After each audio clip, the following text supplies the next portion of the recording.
Praise the lord.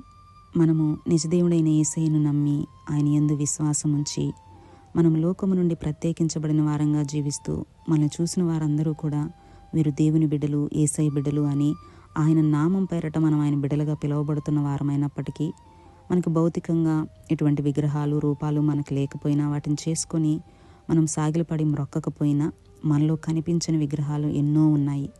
మనకు అనిపించవచ్చు, నాకు యేసయ్య తప్ప వేరొక దేవుడు లేడు, నేను యేసయ్యను నమ్ముకున్న దగ్గర నుంచి ఏ విగ్రహారాధన నేను చేయలేదు అని మనకు అనిపించవచ్చు, మనం అనొచ్చు. కానీ ఇక్కడ దేవుడు అంటున్నారు, అది నిజమే, నీకు భౌతికంగా ఎటువంటి విగ్రహాలు లేకపోవచ్చు, నువ్వు ఏ విగ్రహారాధన చేయకపోవచ్చు, కానీ నీలో, నీ హృదయంలో కనిపించని ఎన్నో విగ్రహాలు ఉన్నాయి అని ఆయన తెలియజేస్తున్నారు.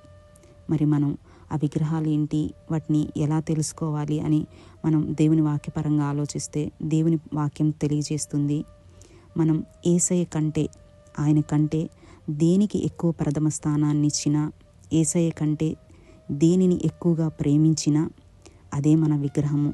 ఒకవేళ వాళ్ళు వ్యక్తులైతే ఆ వ్యక్తులే మనకు విగ్రహాలు, మనం అదే విగ్రహారాధన చేస్తున్నట్లు.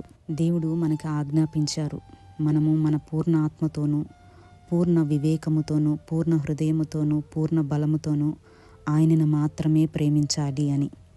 ఆ వాక్యాన్ని, ఆ ఆజ్ఞను మనం మీరకూడదు. పేరు ప్రఖ్యాతులు, ఆస్తి, ధనము, మరి కొంతమందికి అందము, ఉద్యోగాలు, వ్యాపారాలు, ఇవన్నీ కూడా వారికి విగ్రహాలుగా ఉంటాయి. వారి హృదయం అంతా వీటి చుట్టూనే తిరుగుతూ ఉంటుంది. మరి కొంతమందికి వ్యక్తులే ఎక్కువగా ఒక విగ్రహం అయిపోతుంది. దేవుని కంటే ఆ వ్యక్తులనే ఎక్కువగా ప్రేమించటము, దేవుని మాట కంటే ఆ వ్యక్తులకే ఎక్కువ ప్రథమ స్థానాన్ని ఇచ్చి వాళ్ళకి ఎక్కువ ఇంపార్టెన్స్ ఇవ్వడము, ఈ విధంగా మనలో ఎన్నో కనిపించిన విగ్రహాలు ఉంటాయి. కొంతమంది ఆశీర్వదించిన దేవుణ్ణి పక్కన పెట్టి ఆయన ఇచ్చిన ఆశీర్వాదాలని ఎక్కువగా ప్రేమిస్తూ వాటిని ఎక్కువగా దేవుని కంటే ఎక్కువగా ఆరాధిస్తూ ఉంటారు. దేవుడు అంటున్నారు, ఆశీర్వాదానికి కర్తనైన నన్ను పక్కన పెట్టి, ఆశీర్వదించిన నన్ను పక్కన పెట్టి ఆశీర్వాదాలని పొందుకొని వాటి చుట్టూ మీరు తిరుగుతున్నారేంటి అని దేవుడు అడుగుతున్నారు.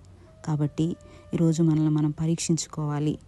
దేవుని కంటే మనం దేనికి ఎక్కువ ప్రథమ స్థానాన్ని ఇస్తున్నాము, మన హృదయం దేని చుట్టూ ఎక్కువగా తిరుగుతుంది, ఎక్కువగా ఆలోచిస్తుంది అని మనం పరీక్షించుకొని ఇటువంటి విగ్రహాలు ఏవైనా మనలో ఉంటే వాటిని మనం తొలగించుకోవాలి.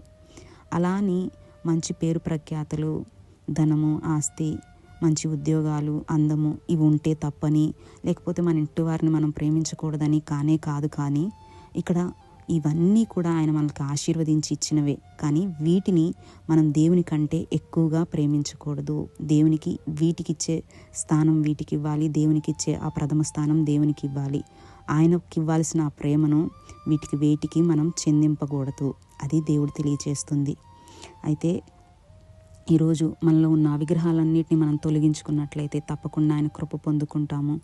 దేవునికి మనకి మధ్య వస్తున్న ఈ విగ్రహాలని మనం తొలగించుకోవాలి. Thank you all. God bless you. Praise the lord.